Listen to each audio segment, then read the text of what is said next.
Dear students, let's start speech on value of education in Hindi.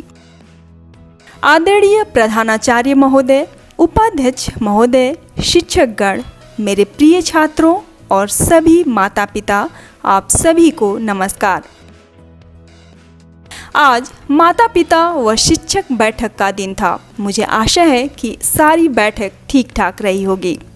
माता पिता व शिक्षक बैठक के अलावा प्रबंध समिति ने शिक्षा का मूल्य नामक विषय पर एक भाषण वितरण समारोह का आयोजन करने का भी निर्णय लिया।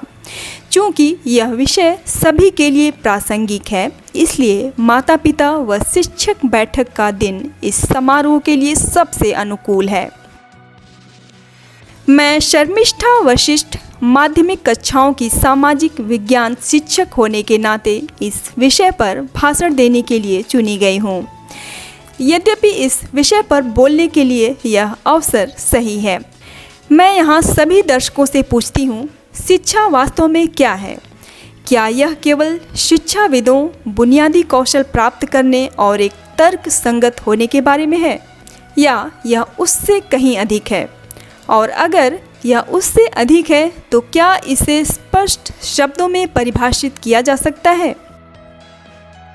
जहाँ तक मेरी राय का सवाल है, मैं कहना चाहूँगी कि शिक्षा एक प्रक्रिया है जो जीवन भर के लिए काम आती है और हर संभव अनुभव प्रदान करती है, चाहे वह औपचारिक हो या अनौपचारिक।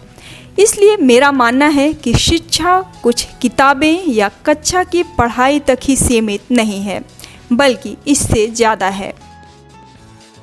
इसका उद्देश्य तंत्र को सीखने के तथ्यों और आंकड़ों के बारे में नहीं होना चाहिए, बल्कि कौशल को हासिल करना होना चाहिए, जिससे न केवल इसका लाभ हमें मिले, बल्कि हमारा समाज और मानवता भी बड़े पैमाने पर एक सकारात्मक बल आकर्षित कर सके। दुर्भाग्य से वर्तमान समय में हमने शिक्षा के प्राथमिक उद्देश्य को पीछे छोड़ दिया है, जो आज के समय में अधिक अंक प्राप्त करने की धारणा है। इसके अलावा शिक्षा का मूलभूत उद्देश्य सरकारी नीतियों, हमारे समाज के दोहरे मानकों और निश्चित रूप से खराब आर्थिक वृद्धि से विकृत हो गया है। मुझे यकीन है कि आप सभी ने इन पंक्तियों को सुना होगा, जो कि इन दिनों हर किसी की जुबान पर है। पढ़ेगा भारत तभी तो बढ़ेगा भारत। लेकिन भारत कैसे प्रगति कर सकता है जब अधिकांश भारतीय आबादी गरीबी रेखा से नीचे है और अपनी बुनियादी ज़रूरतों को भी पूरा नहीं कर सकती है? शिक्षा निजी स्कूलों के लिए पैसा बनाने का व्यवसाय बन चुका है और सरकारी स्कूलों में भी शिक्षा प्रणाली अभी भी बहुत अच्छी नहीं है। हम इस अंतर को कैसे खत्म कर सकते हैं और हम ऐसे स्कूलों को शिक्षा के नाम पर भारी धन उगाहने से कैसे रोक सकते हैं? शिक्षा का मूल्य का स्तर केवल तब ही उठाया जा सकता है जब कोई भी बच्चा शिक्षा से वंचित नहीं रहे और अपनी क्षमता का श्रेष्ठ इस्तेमाल करे। दूसरा, अधिक से अधिक अंक प्राप्त करने पर ही ध्यान निर्धारित नहीं किया जाना चाहिए, बल्कि व्यवहारिक कौशल प्राप्त करने पर भी दिया जाना चाहिए, जो छात्रों के लिए आय का अच्छा स्रोत बन सकता है और देश की अर्थव्यवस्था में सुधार लाने में सहायता कर सकता है, पर फोकस करना चाहिए।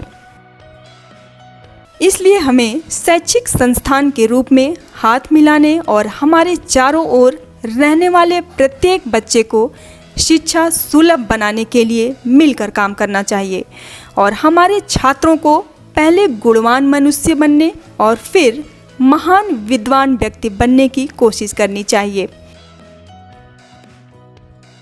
धन्यवाद।